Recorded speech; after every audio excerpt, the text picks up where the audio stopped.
Greetings everyone. My name is Abhijit Suresh and today we will be diving into the world of labor migration and the challenges faced by major infrastructure projects in Indian states, focusing on recent reports from Chennai and Bengaluru.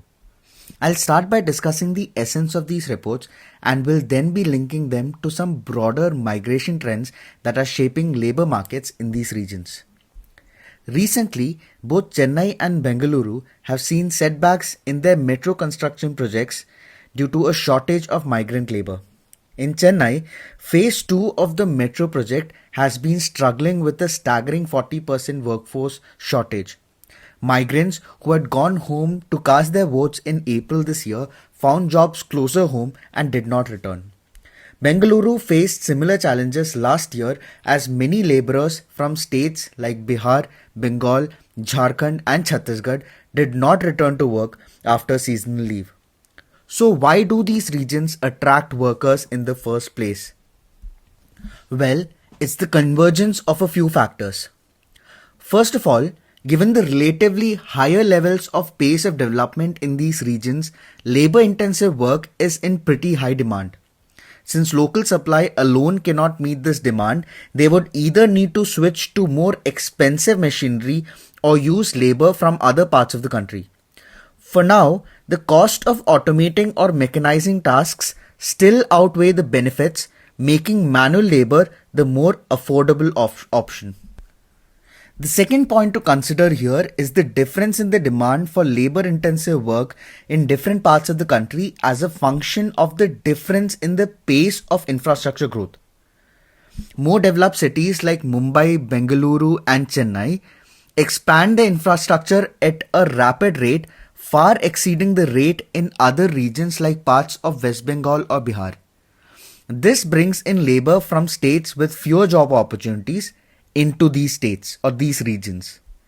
This has been the primary driving factor in the legacy migration trends seen across India. But here's where it gets interesting. Migration patterns aren't static. As the level of development of cities improves, the demand patterns across the country will keep varying.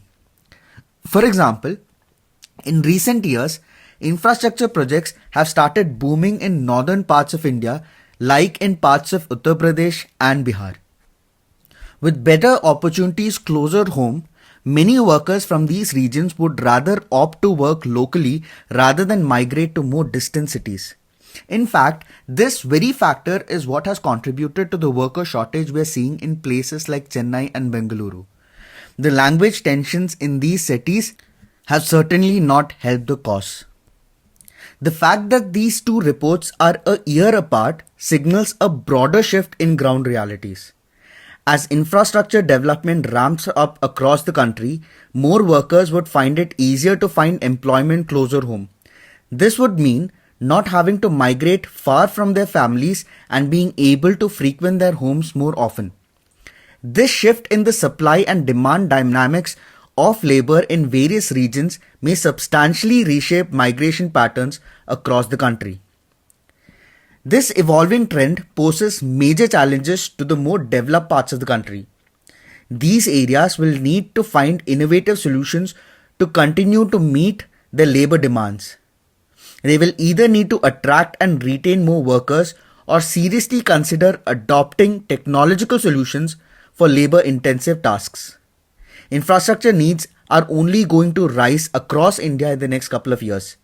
The more developed regions that traditionally relied on cheap labour may need to consider new approaches to sustain their pace of development.